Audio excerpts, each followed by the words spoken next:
Hello, I'm Tammy Mackenzie. This is Aula Media. We're here with François Pelletier. Hi, François. How are you doing? Hello, I'm doing great. I'm happy to be here with you today. I'm hoping that you'll tell us a little bit about yourself, about what you're doing, and what your hard questions are in AI. Yeah. So first, I don't come from like IT background. I was trained as an actuarial science professional because my first love was mathematics. So this is my background I come from. When I was a kid, before we had computers at home, at what I was really focused on doing my mathematics stuff, and by like 12 years old, I was able to do what you see at high school and like differential calculus and all that stuff. I was really the math kid, and then came a computer at home. And okay, this changed kind of everything. I released my first public software on what was called Planet Source Code, the ancestor of GitHub. I was 13. So I really fell into the computing IT stuff, and quite fast I came to love working with Linux. So free software is really something that I bring on in my perspective with AI. And then later I studied, like I said, actuarial science. I did mathematical modeling, machine learning, that kind of stuff. And then I, I came to work in insurance, in a property and casualty insurance company here in Canada. And that's where I learned about what was called 7, 8 years ago big data. Before we came to use AI as a buzzword, it was the big data thing. So I was the first big data expert in my department. I went to academic conference. I learned a lot of stuff. I learned machine learning courses on Coursera, which many people in AI started with. And then I worked on AI project inside insurance. So I worked on telematics, GPS stuff, marketing, and all that kind of stuff that you can do when you have a wealth of data, which insurance company have. And then you learn to do nasty stuff. And this is where my ethical side came. Okay, maybe we should not be doing this. What's the nasty stuff? It's not that much nasty, but it's thing that you ask real question like GPS tracking for drivers, that kind of stuff. There are ways that you can do it by respecting the privacy, but you have to do it right. And when you are in R&D and really excited, you just forget about that kind of stuff. So this started my like ethical compass in AI and privacy, because we know location is really important in privacy, especially since we track people like every day. We track their driving habits, their different runs, where they live, where they work, where they go to the restaurant, all that kind of stuff. And we start asking real questions when we are faced with things like cybersecurity threats, data leaks, that kind of stuff. So this is my background. This is where I come from. I really loved working in insurance, but at some point I wanted to build my own thing. So I started freelancing. I started also working on open source project, and I had the opportunity to collaborate, and I still do. It's been 3 years. I'm collaborating on an open source platform for medical AI. So we're doing cancer diagnosis and medical physics. So this is an open source project I collaborate on with Université Laval in Quebec City. So this is my background. This is where I come from, kind of. And this is what will drive my ethical compass is also risk management. It's like you cannot do things perfectly. And as an actuary, we learn to manage risk. We learn the law of large numbers, that kind of stuff, where you know that sometime you will slip on, sometime you will do mistakes, but on the average, you want to go the right path not to go bankrupt. So that's what actual people think. We don't want to go bankrupt. We are risk aware. We are risk averse. Most of the time, we are more conservative, but in the financial sense. And this is my background. This is how I see also tech and AI. So this is how I would start this conversation. So what's happening right now is that we are facing that kind of hype, big buzz around AI as a substitute to a really specific kind of AI, which is generative AI, generative text AI, and generative imaging AI. So it's really a narrow field in AI, but now it's like when we say AI, we like kind of have to refer that, okay, the other kind of AI that people forgot exists in the last like 60 years. And my focus is really to bring people back to the roots. Understand that when we talk about a machine learning model, we have an input and we have an output. And if the input is not the data that we have on hand and the output is not what we need, we should not be using that model. And sometimes I think this is something we forget. We say, okay, this is a large language model. It takes as input characters, letters, word, sentences, text, and it will output a word. That's what it does. It outputs one word at a time. And then it pulls it at the end of the text, and it goes on and on and on until it decides that it have said enough. So essentially what a LLM does is that there's no reasoning capability, there's no predictive, there's no master plan behind the scenes. It's trained to do a single thing, and it does it quite well that it's convincing enough that we think we can be dealing with a real person on the other side, which is the Turing test. So it passes the Turing test most of the time. And this is why we call it AI. That's the definition. The definition is that it might be mistaken for a real person. But it only does a specific thing, which is taking an input which are characters, and it outputs a word, a token, 4 or 5 letters. That's what it does. And yeah, there are a lot of other AI models which I happen to have worked in my career that seems to be forgotten. When Amazon decides how to ship your package to your home in 24 hours, they use really, really sophisticated algorithms that have absolutely nothing to do with ChatGPT. And this is the kind of stuff that I want to bring back, that no, you should not plan your travel with ChatGPT. You will have issues at the border. Like I saw this morning on LinkedIn, someone is caught at the airport in a foreign country because they trusted ChatGPT on the visa and passport question. So this is the kind of issue that happens when you trust a tool that is not designed for it.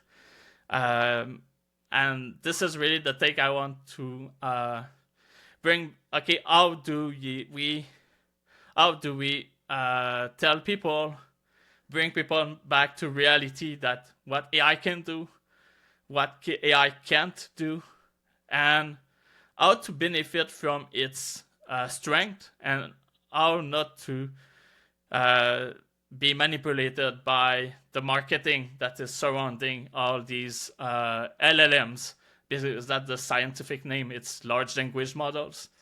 They are wrapped into product.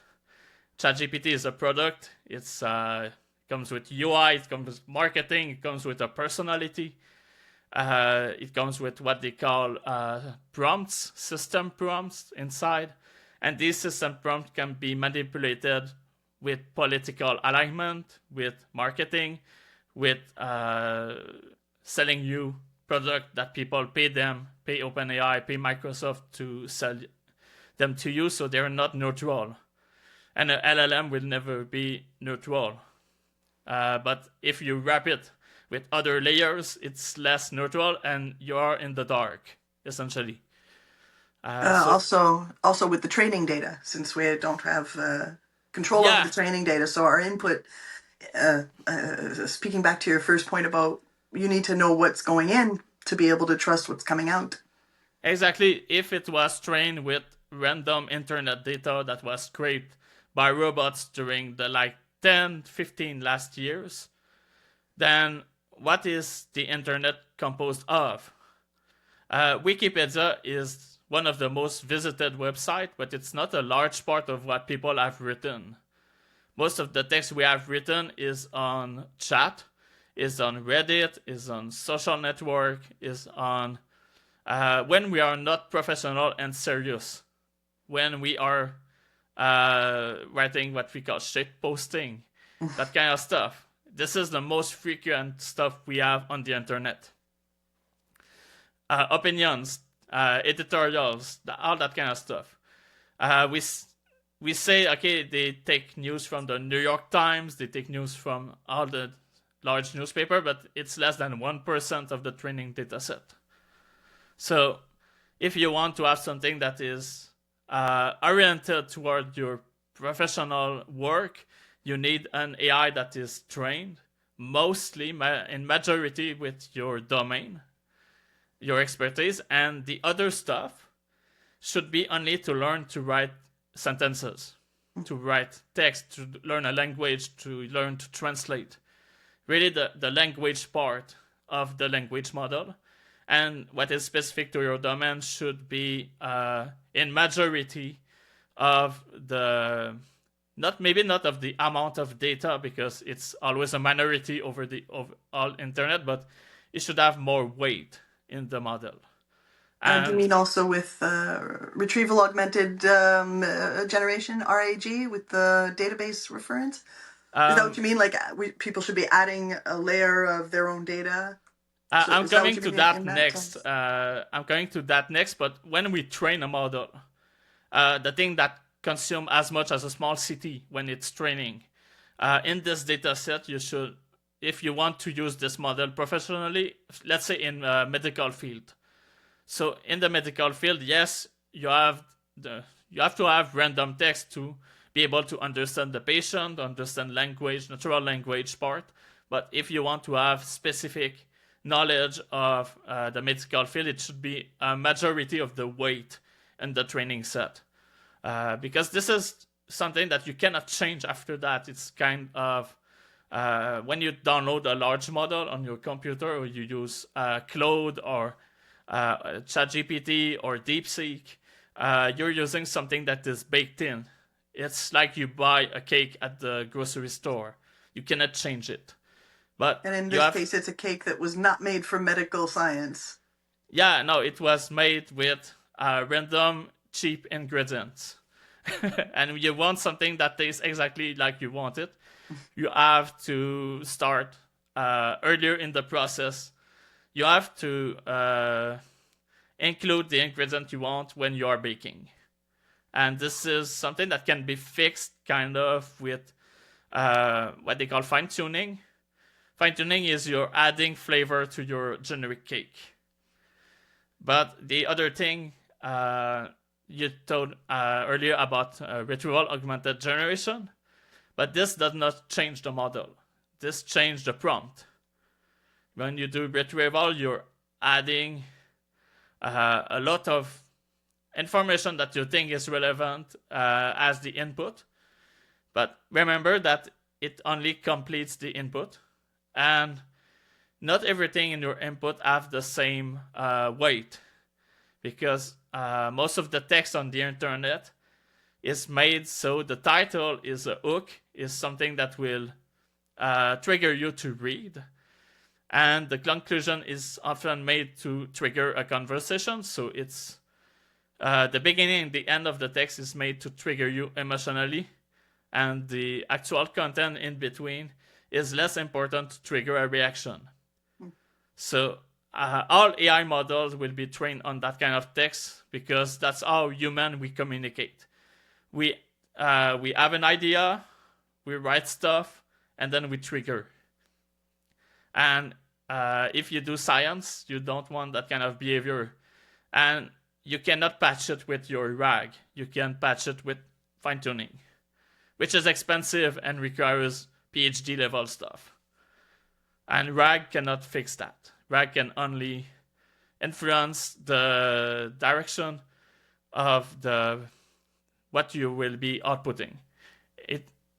So that's something that people really need to understand. Are the different bricks, the different layers of LLM-based product. And this is why I teach people in my business, in small groups and small workshop, how to build LLM bricks by bricks. So we'll not train it because we don't have the infrastructure and the money and the knowledge to train a model, but we start with pre-trained models, and then we build the prompt, we build the system prompt, we build the retrieval, we build a database with example, with books, with social media posts, all that kind of stuff. And then we generate our own content, and we then learn how it's built, how the robot is built, how we can really understand how the tool that we're using work and how they can be manipulated. Because in my training, at some point, I show how to censor the input and the output. Okay, you don't want it to talk about this event. You can really put it in a text field. And if this is in the prompt, just answer this generic answer. And we have seen it really evident with quite a lot of evidence with DeepSeek. If you start talking about Taiwan to DeepSeek, it will just change topic. OpenAI, there's a bunch of people who talked poorly about them on the internet or sued them, that you can no longer find, that they don't exist in GPT world. So people would find, I'm a friend with one of them on LinkedIn, poor guys, David something, I should go and check.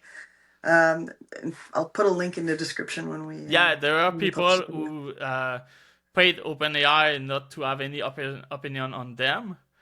And also there are fake news embedded inside the LLMs. And we know that some countries are actively publishing millions of fake news articles, especially Russia. And these are ingested into the new version of the LLMs. And as they are more recent content, they have more weight than older content. So this is something we have to deal with. If you design algorithm like LLMs, maybe you should have a way to select content that is also consistent over a long period of time. I think this the best way to avoid fake news is to know what existed before the fake news. Oh, great. Or, well, for now, we have a whole media truth and art discussion group to talk about that question exactly. Like, what's truth now? How do we redefine evidence? You know, what about the smaller LLMs, like models that are smaller, that are more efficient? Like you mentioned DeepSeek, but I know that Norway has a national model. They paid their guilds and their artists and their writers so that it was trained on their data, and it's a Norwegian large language model for the whole country. So, like, what are you hearing about that? Is there traction on that? Is it just still the big boys in the scene? I heard that there's also one that is ongoing in Canada. So, and in the US, there's the Allen Institute, who is also trying to build a model that is trained on data that was given voluntary. But they are doing what we call distillation on llama, because training from scratch is really, really expensive. It's only the Meta and the OpenAI, Microsoft that have the budget to train these models that cost tens of millions to train. So Llama, that's what was released by Meta, yeah? Yeah. The open source, open weights, not open source. Open weights and free and downloadable. That's what I say. That's They are good, thank free you. and So you can open download weights, them. free and downloadable. So closer Yeah. to like the freeware we used to get on discs that after a while wasn't so shareware. Anyways. Yeah, it's been a free. while. It's freeware. Freeware can be a good word to describe them, because yes, you have weights, but these are just matrices Functions of numbers. Yeah, and parameters that you can set within the. Yeah, but there are billions of them, so it's just a black box with numbers. It's not more. It's harder to understand than binary code. The weights, you mean? Yes. Oh. Because binary code, when you get a binary, you can reverse engineer it. Yes, so the what we call the hackers, the real hackers, not the pirate, the real hackers learn to reverse engineer software, and they turn binary code into assembly code, and then they can convert it like to C or really low level language. But they can do something. They can patch it, and we remember when we were kids. We used to do that illegal thing that was cracking software. Yeah. Because we didn't have money to buy them. That's right. And the cracking was done by these hackers who were able to understand the binary code. But we don't even have that for LLMs. It's just billions of numbers. And we have no way to understand what it does, and we have no way to really manipulate it in a way that makes sense. So it's really a black box. It's input, output, and in between. And including for those smaller models that people are training or fine-tuning on their own data. Yeah. We don't have a way to explain what's happening inside the LLMs outside of really alchemy stuff. I mean, we can see by the output. I'm a little troubled by the question. So I hear you, and I see on the technical side that we're not getting like output or .txt files telling us like a log of how it thought things through. And I don't feel like that the reasoning models that explain their reasoning are actually explaining all of that. That's not really solving. It's just more language on top of language. It's a brainstorm. So it's brainstorming stuff in the output. But inside, when it does the mathematics stuff, when it does all the matrices, there's some layers in the model which are called embeddings. And we know embeddings at some point are vectors that represent semantics. But outside of that, we don't really know how to interpret that. What I mean is don't we kind of as a society have a way to interpret what's happening inside the box by what's coming out of it? So we have a good idea that there's biased information that went in because the output is biased, or we do empirical research. We can understand the feeling of what's going on inside the box, but we cannot trigger. Okay, it's this parameter that produces fake news about this topic. Like so, we can't do like standard debugging. We have to look at different ways to figure out what's happening with it. Yeah. It's really empirical. It's not something that we can. We don't know how to fix it. We know, okay, this model is biased toward this opinion. Maybe we can feed it more stuff at the input, like the flavor of the cake. Okay, it's not tasting enough salty. Let's add more salt. But we don't understand what's happening inside the oven. I appreciate it. I'm checking the time now. We've maybe come to the end of this conversation. I had one more question for you. Yeah. I'm not sure if we covered exactly what you wanted to cover. If not, like, come back. We'll do another one. But I do want to try and see what can people do. So actuaries, people working in what used to be big data and are now working in organizations that still have all that data, and now it's being kind of regurgitated to them through as black box outputs. Without the regular controls. So that's the situation. That's what we've talked about. So I wonder, like, what can people do? How do you have some ideas of what people can do? Yeah, the thing that I was exploring the last months are what we call the standards, like ISO standards.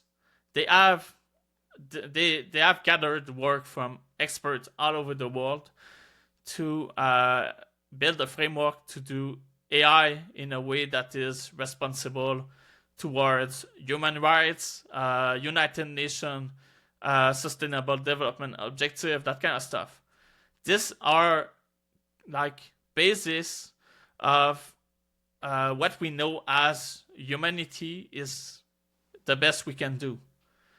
And it's deep stuff, but it's really simple to understand. Go to the United Nations website, go to sustainable development, and you will take a look at, okay, we want to eliminate hunger. We want to educate little girls in every country in the world. We want to have sustainable fishing to be able to eat food in the future. And we want to be able to have freedom of speech, to have freedom of religion, also respecting all the cultural background of everyone, all that kind of stuff. And take your algorithm, your model, your problem that you're trying to solve with AI, and just take a look at these objectives. Are you doing more harm than good first? And a good framework to start with it is also the Montreal Declaration on responsible AI, which is 10 points that makes you think about what you're building. And the last thing I would say is take a look at, you can take the universal rights from the UN, but you can also, since we are in Canada, take the Canadian Charter of Rights. In Quebec, we have also our Charter of Rights and Freedom, that kind of stuff. Take a look at this. This and is notwithstanding clauses? Without this notwithstanding clauses, but take the stuff that was written on which our country is built. If you're listening from the US, take a look back at your constitution. This is the foundation of our society, and people fear that AI can change the society. But if we come back to these principles that have been there for hundreds of years and more, it was written by French people at the French Revolution, we can find ways to do AI responsibly, to do science responsibly, without having to rebuild new framework. We can start with what we have on hand and take the time to think about how are we impacting society with what we're doing. Your ethical compass. Yeah. I like and the ethical compass, sometimes it's hard to build one because ethics is personal. But if you want to have basis to build, if you are patriotic to your country, start with the country's constitution. If you are for human rights and sustainable development, take a look at what the UN did. The OECD also, the developed countries. If you are from African background, take a look at what the African Union is doing. If you're Arabic, take a look at the Arabic League, what they are doing. And then you can blend your values, your belonging, and world objective together to have maybe 4 or 5 small principles that you want to follow to build your AI stuff. And put that in your values. And if you have a company, if you work for a corporation or a non-profit, you have a charter of values. Also include that in the discussion. So that's what I would say. Go back to the basic, understand the tech, play with it, and don't only trust marketing. Don't trust marketing. Don't trust marketing. Thank you very much, François, for taking the time. I really appreciate the details. I think that other people will appreciate those details as well. Yeah. And look forward to sharing this conversation and links in the description to what we discussed. Yeah. Would you like to say goodbye to people? Okay, bye everyone. And if you want to talk, I'm on social networks and I'm usually really talkable and available.